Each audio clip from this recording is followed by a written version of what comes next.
Hey, dans cette vidéo, je vais répondre à une question qui m'a été posée par Anne-Sophie, une de mes abonnées, qui m'a demandé quels sont les avantages d'avoir un bon coach, un bon entraîneur et les désavantages et comment reconnaître un bon coach. C'est une très bonne question parce que tu peux être dans cette situation, tu veux atteindre tes objectifs, mais tu ne sais pas si tu devrais embaucher un entraîneur pour commencer. Ensuite de ça, lequel choisir. Et dans cette vidéo, je vais t'expliquer tout ça pour te donner plus de clarté sur le sujet. D'accord? On va commencer avec les avantages d'avoir un coach, un entraîneur pour t'aider, que ce soit dans ta perte de poids, prise de masse musculaire, juste te remettre en forme. Tu es un débutant, tu commences la salle de sport, peu importe ton niveau, eh bien ces avantages s'appliquent à toi aussi. Donc numéro 1, ça va t'aider à économiser du temps. Donc tu commences, tu ne sais pas quoi faire, tu ne veux pas aller faire des recherches, tu ne veux pas essayer beaucoup de choses, tu ne veux pas lire. C'est sûr, les informations sont là, sont sur Google que tu peux rechercher, mais ça nécessite tellement de temps et des fois des années d'expérience pour bien connaître une fausse information d'une vraie et de savoir ce qui te va bien. Donc un entraîneur qui est bien qualifié avec assez d'expérience peut bien t'aider dans ce domaine. Disons, peut te dire de faire certains exercices pour t'aider à avoir plus de résultats et donc t'économiser beaucoup de temps au lieu que toi tu fasses les recherches ou que tu l'essayes sur toi-même et que ça prenne des années et des années, eh bien l'entraîneur va t'économiser beaucoup de temps. Ensuite de ça, un entraîneur va t'économiser aussi, va t'épargner beaucoup d'erreurs. Donc, par exemple, faire des soulevés terre, si tu es débutant, tu ne sais pas comment les faire proprement, tu ne sais pas comment engager ton tronc, eh bien tu peux te blesser au bas du dos, boum, une grosse erreur qui peut aussi te coûter beaucoup du temps aussi, tu dois récupérer et tu ne fais pas proprement les exercices. Donc, avoir un entraîneur qui est qualifié, qui peut t'enseigner à bien faire les exercices sans te blesser, eh bien ça te fait économiser, ça t'épargne aussi ces erreurs-là, ce qui va t'aider aussi à mieux progresser. Par exemple, si tu fais mal, tu exécutes mal tes exercices, par exemple sur, je ne sais pas moi, le développé couché, tu n'arrives pas à bien sentir les pecs, les bons muscles travailler parce que tu n'engages pas bien tes muscles et l'exécution de l'exercice n'est pas parfaite, et bien avec un bon entraîneur, il va te montrer la bonne exécution des exercices et à mieux mettre la tension musculaire là où tu veux pour avoir de meilleurs résultats. Donc, ça t'épargne des erreurs et ça t'aide à avoir de meilleurs résultats. Troisième avantage, un entraîneur va te donner une structure, donc un plan d'entraînement à suivre, un plan alimentaire à suivre. Si tu es quelqu'un qui va à la salle de sport et tu ne sais pas quoi faire, tu es un peu perdu ou bien tu fais les mêmes exercices où tu te dis je vais aller en freestyle, je vais faire ce qui me tente, eh bien tu as besoin de structure pour avoir plus de résultats et un plan d'entraînement et un coach peut t'aider à avoir cette structure. Comme ça, tu sais exactement ce que tu vas faire à la salle de sport. Tu ne perds pas de temps, tu sais les exercices à faire, combien de séries, combien de répétitions et tout est déjà préparé pour toi. Tu n'as qu'à exécuter et avec cette structure-là, c'est sûr que tu pourras avancer beaucoup plus efficacement et beaucoup plus rapidement aussi. Numéro 4, un avantage que j'aime beaucoup, c'est le fait de rendre compte à quelqu'un. D'accord? Même les coachs ont besoin de coachs, même les gens au top niveau, ils embauchent toujours des coachs pour le fait de rendre compte à quelqu'un. D'accord? Quand tu as quelqu'un qui va voir ce que tu fais, qui va voir tes résultats, qui va te demander comment ça va, qui va voir ta progression, eh bien ça te permet premièrement de prendre une responsabilité sur toi-même et de vouloir te surpasser. Et aussi le fait de rendre compte à cette personne-là que tu ne veux pas décevoir, eh bien tu vas te donner à fond et tu vas t'assurer de toujours progresser parce que tu sais qu'il y a quelqu'un qui attend que tu lui rendes des comptes. Et c'est vraiment un bel avantage et un gros avantage que j'aime beaucoup. Avec mes clients et même moi, pour embaucher un coach, eh bien j'aime ce fait-là de rendre compte à quelqu'un.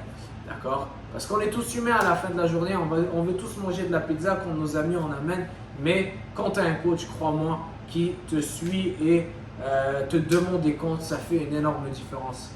Prochain avantage, si tu es quelqu'un de plus avancé, eh bien, un coach peut t'aider à trouver ta voie dans le sport. Si c'est la musculation que tu aimes faire, le bodybuilding, eh bien, un coach peut te conseiller où aller faire ta compétition, par exemple, dans quel domaine tu serais le mieux, si tu devrais faire du bodybuilding ou du classique physique ou peu importe si tu es une femme, que ce soit du bikini ou peu importe quelle division, mais un coach pourra voir ton potentiel et donc te pousser à ton meilleur. Juste un exemple, j'ai un ami qui a embauché un coach qui voulait juste perdre du poids au début, mais ce coach-là a vu le grand potentiel dans mon ami et lui a donc mené à faire du bodybuilding. Mon ami adore ça et ça se passe très bien, mais il n'aurait jamais pu faire ça si le coach ne l'aurait pas vraiment motivé, encouragé, convaincu que ce potentiel-là est présent pour que mon ami et qui est le client de ce coach puisse aller et faire ce pas-là. Donc un coach peut aider à ça, à voir ton potentiel. Si tu es quelqu'un qui aime l'entraînement, mais tu ne sais pas si tu devrais faire de la compétition, tu ne sais pas si ça irait bien, etc. Eh bien, avec ton coach, tu auras beaucoup plus de clarté à ce sujet. D'accord? Et ensuite de ça, un coach va te garder motivé lorsque tu payes quelqu'un et bien sûr, tu ne veux pas que ce soit un scammer ou un fraudeur qui prend juste ton argent et qui parte, mais quelqu'un de qualifié, quelqu'un que tu sais que bon, cet entraîneur-là est honnête, il va se donner à fond. Et bien, dès que tu lui payes, dès que tu fais cet investissement-là, tu ne veux pas que cet investissement-là et cet argent soient gaspillés. Et donc, tu vas te donner à fond, crois-moi. D'accord? Je connais des personnes que dès qu'ils achètent de la protéine en poudre ou de la BCAA ou de la créatine, ils se disent « Ah, j'ai investi, donc là, je dois m'entraîner à fond et tout et tout. » Et imagine investir dans un entraîneur, ça va juste t'amener au prochain niveau en termes de motivation et t'aider à rester motivé vu que tu as investi, ça te garde motivé. D'accord? Voilà les avantages d'avoir un entraîneur. Je trouve que c'est vraiment quand même assez avantageux. Il y en a beaucoup plus, mais ça, c'est les gros points majeurs auxquels je pense. Maintenant, on va parler des désavantages et des inconvénients d'avoir un entraîneur. Numéro 1, c'est payant, c'est pas gratuit bien sûr. Ce coach-là que ton visage embauché, eh bien c'est ce qu'il fait de sa vie. Donc c'est comme ça que c'est son gagne-pain. Donc c'est payant, il doit charger une certaine somme, donc ce n'est pas gratuit. D'accord? Donc il y a le fait d'investir de l'argent. Ensuite de ça, il y a un risque. Tu risques toujours que cette personne-là, bon, tu n'as jamais travaillé avec, tu ne sais pas si la personne est honnête, tu ne sais pas si la personne va vraiment se donner à fond. Tu ne sais pas si la personne va juste te donner un programme qu'il a trouvé sur Google ou un programme qui donne à tout le monde général et ne pas vraiment te donner l'importance qu'il te faut. D'accord? Donc, c'est quand même un risque à prendre. C'est coûteux, c'est un risque à prendre. Ensuite de ça, un autre désavantage, c'est que tu dois changer ta façon de vivre, ta façon de faire les choses jusqu'à un certain point. Tu dois faire des sacrifices. D'accord? Si un coach te demande de suivre un plan alimentaire et de dormir, disons 8 heures par jour, de faire etc., de t'entraîner 4 fois semaine, eh bien c'est des sacrifices que tu dois faire. Beaucoup de personnes pensent que dès qu'ils embauchent un coach, eh bien c'est fini. Moi je ne dois plus rien faire, le coach je le paye, donc c'est à lui de me trouver une solution pour avoir des abdos et un corps de rêve. Non, ce n'est pas le cas, tu payes le coach pour te guider. Il peut seulement te guider, mais il ne va pas faire le travail pour toi. D'accord? Donc, c'est un autre inconvénient pour certains, dès que tu leur dis « Ok, ben là, je veux que tu commences à éliminer tous tes cheat meals, plus de pizza, plus de ci, plus de ça », les gens, ils prennent ça comme si c'était une énorme mauvaise nouvelle et « Oh non, je ne suis pas capable, je veux un cheat meal à chaque 2-3 jours, etc. » Eh bien non, c'est un sacrifice et ça peut être un désavantage pour certains, savoir que eh bien, tu vas changer ta façon de manger, tu vas commencer à t'entraîner et tu vas faire des sacrifices. Et dernier désavantage, c'est que tu dois changer ta façon de penser concernant ce domaine. Par exemple, si quelqu'un veut perdre du poids, mais il n'est pas coachable, on n'arrive pas à l'enseigner. J'ai des clients pareils, ils veulent perdre du poids et dès que je leur dis « Ah, mange des fruits. Ah non, je ne peux pas manger des fruits c'est rempli de sucre. Les fruits c'est ci, les fruits c'est ça. Mange plus de protéines. Ah non, je ne peux pas manger trop de protéines, c'est pas conseillé. Blablabla, blablabla. Et c'est des personnes qui ne sont pas coachables. Et c'est les pires clients à avoir. Je déteste ça quand je donne un conseil à quelqu'un. Je fais mes recherches là-dessus. Je m'implique pour donner un conseil à quelqu'un et la personne ne le prend pas du tout. Et cette personne-là veut me donner un autre conseil alors que c'est elle qui m'engage pour l'aider. D'accord? C'est comme aller voir un docteur et c'est toi qui es malade, mais tu veux enseigner le docteur à quoi faire. D'accord? Le docteur te dit prends ce médicament-là, tu lui dis non, je veux prendre l'autre. Le docteur, c'est ça. Donc, il faut être coachable, il faut changer ta façon de penser. Arrête de penser que tu sais tout parce que si tu es dans cette situation-là, c'est que clairement tu ne sais pas tout et personne ne sait tout.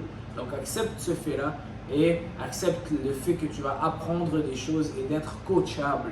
C'est le plus important. Croyez-moi, un client qui réussit, c'est un client coachable qui n'a pas de problème à se faire dire les choses et à ajuster. D'accord? Maintenant, comment choisir un bon coach? Il y en a tellement de coachs, il y a tellement d'entraîneurs. Si tu es en France et tu es dans ta salle et tu en vois 10, comment choisir le bon du mauvais? Première chose, au lieu que de regarder son corps et son physique, oui, son corps et son physique est important, mais au lieu que de regarder ça au début, regarde les transformations de ses clients et ce que ses clients qui ont travaillé avec lui disent de lui. D'accord? C'est comme aller sur Amazon et tu vas acheter, je sais pas, un coussin. Eh bien, tu vas voir les avis sur ce coussin-là. Est-ce qu'il est doux? Est-ce qu'il est de bonne qualité? Est-ce qu'il est durable? Eh bien, même chose avec un entraîneur. Tu peux voir les transformations de ses clients, les gens avec qui il a travaillé. Bon, c'est sûr qu'on ne va pas le voir sur Amazon, mais tu peux quand même, si tu le vois travailler avec du monde, eh bien, regarde sa façon de travailler, regarde les transformations de ses clients. Tu peux demander à certains de ses clients leur expérience. Ça, c'est très, très important. Beaucoup de personnes vont juste prendre un coach dépendant de son physique. Oh, il est musclé, il a des veines sur ses biceps, il doit être un bon coach. Non, croyez-moi, ça n'a rien à voir. D'accord? Rien à voir, rien à voir. Ok? Maintenant, numéro 2, comment choisir un bon coach? Je viens de dire que ça n'a rien à voir qu'il ait un beau biceps, mais qu'il soit en forme. Donc, il doit être en bonne forme. Oui, tu ne le choisis pas parce qu'il est en forme, mais il doit être en bonne forme. D'accord? Si un coach il a une bédaine et il est blessé de partout et il ne s'entraîne pas et blablabla et tout ça, eh bien, ce n'est pas le coach qu'il te faut. Tu veux un coach qui fait ce qu'il enseigne, qui pratique ce qu'il enseigne. D'accord? Je ne peux pas t'enseigner à faire $1 million si moi j'ai juste $10 dans mon compte ou 10 euros dans mon compte. D'accord? Ça ne marche pas. Je vois beaucoup d'entraîneurs qui ont une bédaine, qui ne s'entraînent pas, qui sont en mauvaise forme. Eh bien, non, c'est pas acceptable. C'est seulement pas acceptable. C'est pas la raison principale pourquoi tu dois choisir un entraîneur, mais c'est un critère obligatoire. Et je dis pas qu'il doit avoir des abdos et qu'il doit avoir des gros mollets et des veines de partout. Non, mais qu'il soit en forme, qu'il soit en bonne forme, santé. D'accord? C'est tout. C'est tout. Pas besoin d'avoir des gros pecs, etc. Tu dois juste ne pas être... ça doit juste pas être flagrant qu'il soit en mauvaise santé, quoi. Parce que j'ai vu des coachs avec des grosses bédaines et croyez-moi, ce n'est pas beau à voir. Ok? Comment choisir ton coach? Dépendant de sa personnalité. Oui, tu veux que sa personnalité fit avec toi, il faut que ça matche. C'est comme choisir une personne avec qui tu veux avoir une relation. D'accord? Parce que vous allez avoir une relation, vous devez avoir une personnalité qui matche ensemble. Si tu es quelqu'un qui n'aime pas les gens qui crient et lui, il n'arrête pas de crier sur les gens, eh bien, ça ne marchera pas. D'accord? Donc, regarde sa personnalité. Et il faut que la personnalité marche ensemble. Il faut que ses valeurs fit avec les tiennes.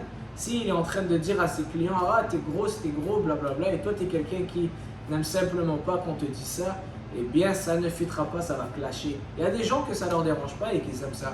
Il y a des gens qui aiment ça quand on leur crie dessus, il y a des gens qui n'aiment pas. C'est dépendant de chaque personne. Donc, la personnalité, voir la personnalité de la personne. Et ensuite de ça, dépendant de ses valeurs, de sa personnalité, si ça match ou pas avec la tienne, ta personnalité. Un autre point important, c'est son message. Est-ce que c'est un coach qui est en train de dire « Oh, je vais te transformer ton corps, en 30 jours, tu vas ressembler à, je sais pas moi, Arnold, tu vas avoir des abdos, tu vas être tracé, tu vas tout perdre ton gras. » Eh bien, ça, c'est déjà un red flag. Il faut se méfier des gens-là qui veulent te transformer en 30 jours. C'est comme ceux qui veulent te faire gagner $1 million en 2 semaines. Même chose, c'est des fraudeurs, c'est des scammers, c'est de la bullshit, ils vont rien t'aider.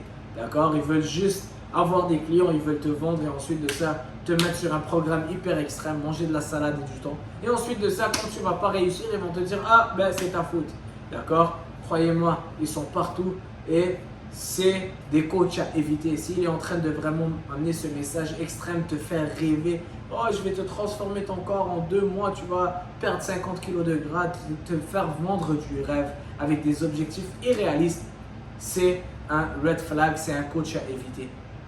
D'accord? Tu veux quand même que ce soit un coach qui parle plus de résultats durables au long terme, d'une manière soutenable que tu peux faire au long terme. Et t'aimer à faire ce que tu dois faire, t'aimer à t'aider à aimer l'entraînement, l'alimentation, la nutrition et t'amener des options qui sont durables au long terme. D'accord?